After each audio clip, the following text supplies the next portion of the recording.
Hello, everyone. Welcome back to A1 English Podcast, the English podcast made for real conversations, real life, and real people just like you. I'm Jessica. And I'm Jack, and we are so happy, genuinely so happy, that you chose to spend your time with us today. Before we begin, a quick reminder.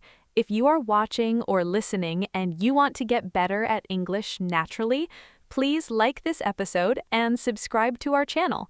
It really helps us reach more learners just like you. Exactly. When you subscribe, you're not just supporting A1 English Podcast, you're investing in your own English journey, and that is something worth celebrating. Okay, Jack, today's topic. Are you ready? I am more than ready, and I think our listeners are going to love this one. Today, we are talking about something that makes people nervous in any language, but in a second language, it can feel absolutely terrifying. We're talking about going on a first date and having a real, natural, confident conversation in English. Yes, this is the Dating in English First Date Conversation Guide. And today, we are going to give you real phrases, real examples, real confidence. Think about it. You meet someone amazing. Your heart is beating fast, and then they start speaking English, and suddenly your brain goes completely blank. Oh, that feeling. I know that feeling so well. It happens to so many learners, and it's not because they don't know English. It's because nobody ever taught them the specific phrases you actually use on a first date. Textbooks teach you how do you do and what is your occupation, but nobody talks like that on a date. Nobody. Exactly. So by the end of today's episode, you will know exactly what to say, how to say it, and how to keep a conversation going naturally. Not perfect, but confident. And on a first date, confidence is everything. Let's do this. All right, Jessica, let me ask you something. When you were learning English, did you ever feel nervous talking to new people? All the time, and especially in social situations, like meeting someone new or going to a party, my mind would just freeze. Yes, and that is exactly how most English learners feel when they imagine a first date in English. But the truth is, and I really want everyone listening to hear this, you don't need perfect English to have a great first date conversation. What you need are the right phrases, simple, natural, everyday phrases that show you are interested, confident, and fun to talk to. So why do people struggle? There are actually three main reasons. First, they try to translate directly from their native language. And that never works perfectly. Every language has its own natural way of expressing things. Second reason, they use phrases that are too formal. They sound like a job interview instead of a date. Imagine someone saying, "I would like to inquire about your professional background," on a date. Please, no. And the third reason, they don't know how to keep the conversation going when it starts to slow down. The awkward silence, every person's worst nightmare on a date. Today, we are fixing all three of those problems. Let's start from the very beginning, the moment you arrive. Okay, so the first and most important moment of any date, the greeting. Those first few seconds set the tone for everything. And this is where so many learners freeze. They either say something too stiff or they over-apologize if they're a little late. Let's talk about natural greetings first. Imagine you just arrived at the restaurant and you see your date already sitting there. What do you say? The most natural thing is to smile and say, "Hey, you look great. Sorry, am I late?" Even if you're on time, it's a warm, relaxed way to open. That is so natural. It immediately breaks any tension. Or you can say, "Hi, I'm so glad we could make this happen." This phrase is wonderful because it shows you were looking forward to the date. Now, what do many learners do instead? They say, "Good evening, I have arrived." Jack, I want you to imagine someone walking up to you and saying that. I would wonder if I was being served a formal court summons, not going on a date. Exactly. It's too formal, too stiff. On a date, you want to sound warm and relaxed. Now, what if you are actually late? This happens. Life happens. What do you say? Great question. A natural, genuine apology sounds like this. I am so sorry. Traffic was absolutely crazy. I hope you haven't been waiting long. Notice the phrase, traffic was absolutely crazy. That word absolutely, it's an intensifier. It makes your language sound more natural and expressive. And the question at the end, I hope you haven't been waiting long, it shows you care about their feelings. Very important on a first date. Now, after the greeting, the next step is the compliment, and this is an art form. Compliments in English are interesting. They should feel genuine, not rehearsed, not too over the top. Natural compliments include, you look really nice, or that color looks great on you, or even simply, I love your style. Simple, honest, specific. That's the formula. What you want to avoid is something that sounds copied from a movie, like, your eyes are like two diamonds shining in the moonlight. Unless you're in a romantic movie, please don't say that. It will make things awkward very fast. So remember, when you arrive, warm greeting, genuine smile, and a simple, honest compliment. That is the perfect start. All right, now we are sitting down. The menus are in our hands. This is the moment where the real conversation begins. And this is where a lot of people panic. They think, what do I say? What if there is silence? What if I run out of things to talk about? Let me share something important. A great first date conversation is not about being interesting. It's about being interested. Oh, say that again, Jack. It's not about being interesting. It's about being interested.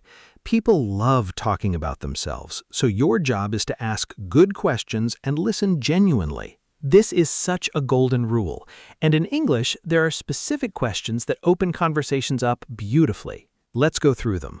First, the classic opener. So, how was your day? Did you come straight from work? This is perfect because it's casual, it's easy to answer, and it immediately starts a natural back and forth. Another great one. Have you been to this place before? What do you recommend? Oh, I love this one. It shows you are thoughtful, you are asking their opinion, and it takes pressure off you to lead the whole conversation. Now, here's a mistake many people make. They ask questions that can only be answered with yes or no. For example, do you like your job?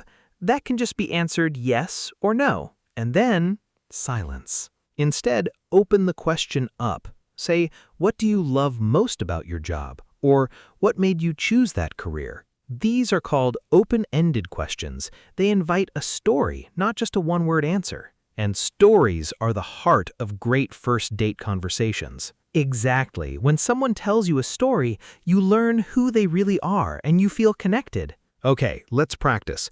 Jessica, pretend I'm on a date with you. I'm going to ask you a bad question first, then a good one. I'm ready. Bad question. Do you travel? Yes.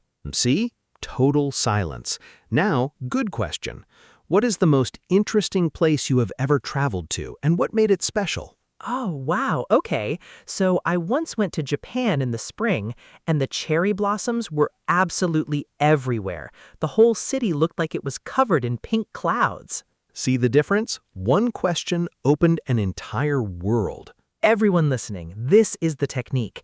Ask about why, what made it special, how it made them feel. Those are the conversations people remember. And here's one more powerful phrase. That's so interesting. Tell me more about that. Simple, genuine, incredibly effective. Now, let's talk about something that is absolutely crucial on a first date. Reactions. Yes, how you react to what someone says is just as important as what you say. Think about it. You tell someone a story about your childhood, and they just say, okay, I see, understood. How do you feel? Like I'm being interviewed by a robot. Exactly. In natural English conversation, especially on a date, you need what we call active listening responses. Let me give you a list of the best ones. These are gold. Memorize these. When someone shares something exciting, oh wow, that's amazing. Or, no way, are you serious? When someone shares something personal or emotional, that means a lot that you shared that. Or, I can totally understand that feeling. When you agree, I feel exactly the same way, or I know what you mean completely. When something is funny, a genuine laugh is perfect, and then, that is hilarious, or you're so funny. And when you want to share your own story in response, oh, that reminds me of, this is a beautiful natural transition. Conversation is like a tennis match. They hit the ball, you hit it back. They share, you respond. You share, they respond. Back and forth. Now, there's one thing people do in English that sounds very unnatural, and that is just saying yes, yes, yes after everything. Or worse, I see, I see, I see.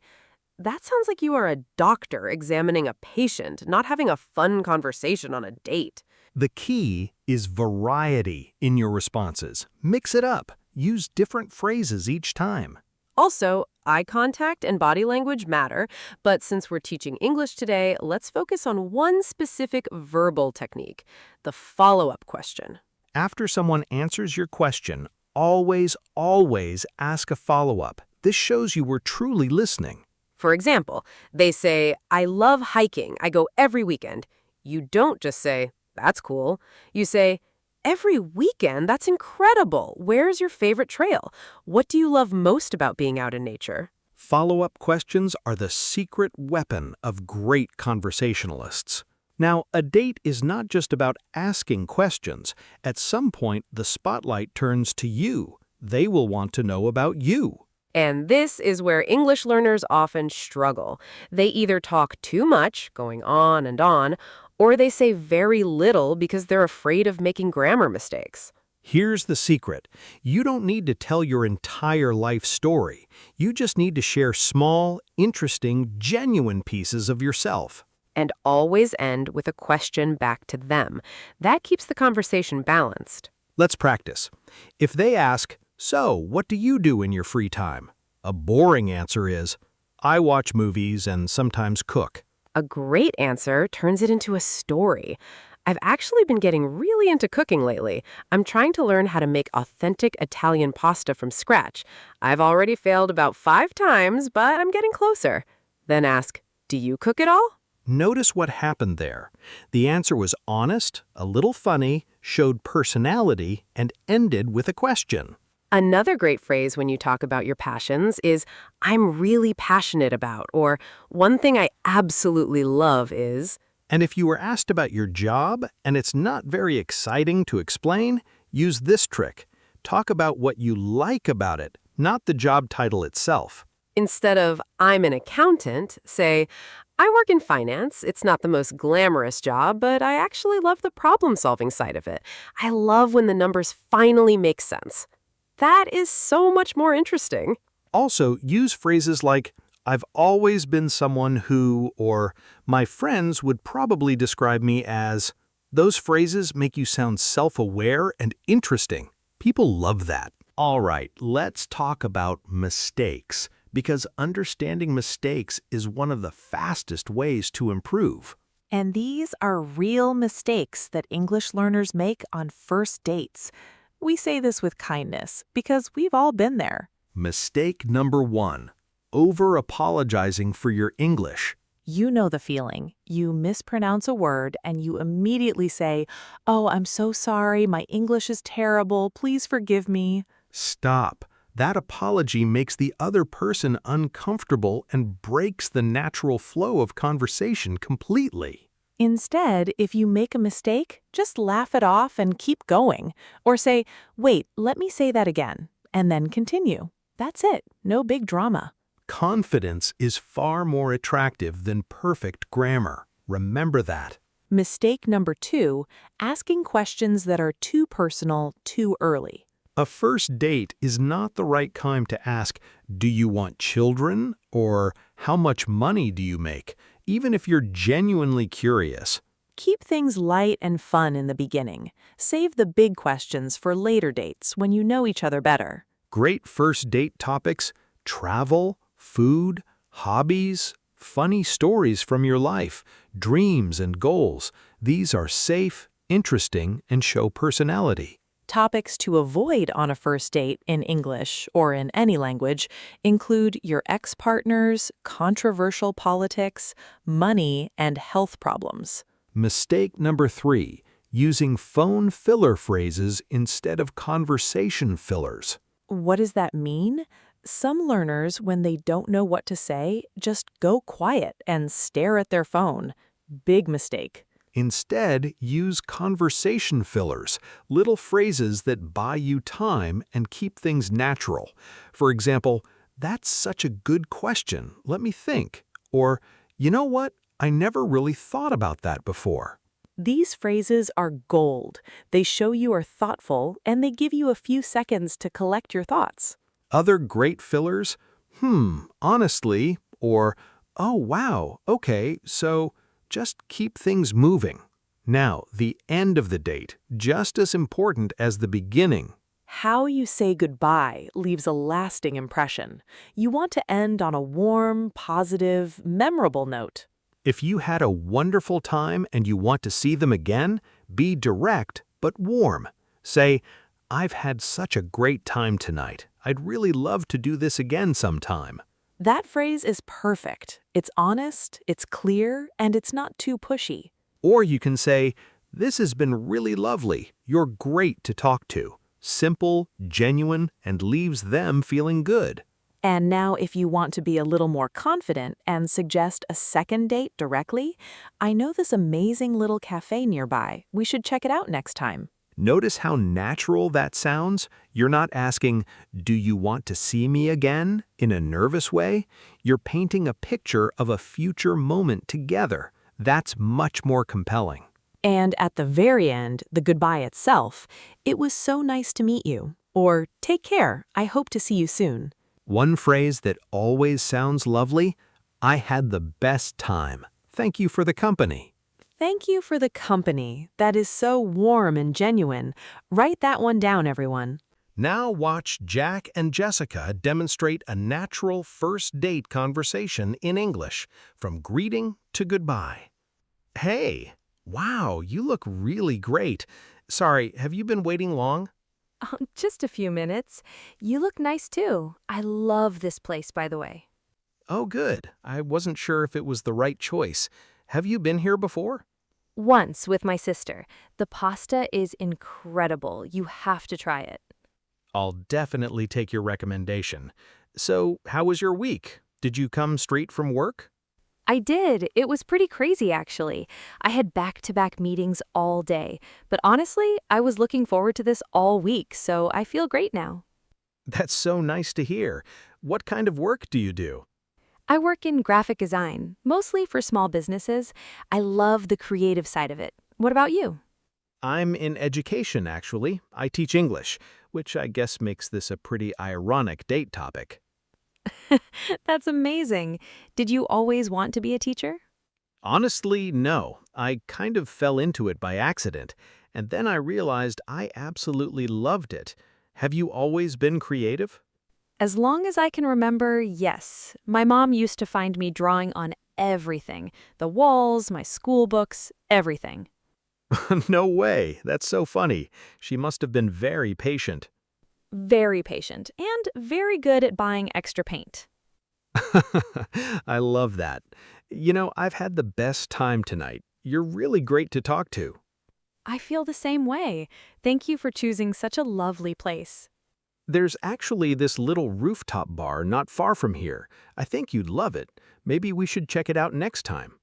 I'd really like that. Let's do it. Perfect. Take care, and I hope to see you very soon. You too. Thank you for the company. All right, let's quickly bring everything together that we learned today. We started with greetings, warm, genuine, and relaxed. "Hey, you look great" goes a long way. Then we talked about starting the conversation, using open-ended questions that invite stories, not just yes or no answers. We covered reactions, how to respond naturally with variety, energy, and genuine interest. We looked at how to talk about yourself, honestly, with personality, always ending with a question back. We identified the biggest common mistakes, including over-apologizing, uncomfortable silences, and topics to avoid. And we finished with how to end a date beautifully, warmly, confidently, and memorably. Now, here is our challenge for you today, everyone listening. I want you to pick 3 phrases from this episode, write them down, say them out loud 5 times each. Practice them until they feel natural in your mouth, because language lives in the speaking, not on the page. And remember, you don't need to be perfect. You need to be present, curious, and genuine. Those 3 things will take you further than any grammar book. If this episode helped you, please hit the like button. It really truly means the world to us and helps more learners find our channel. And subscribe to A1 English Podcast because we upload new episodes every single day to help you speak English naturally, confidently, and without fear. Thank you so much for spending your time with us today. It means everything. Keep speaking, keep learning, keep going. Bye, everyone. See you in the next episode. Bye!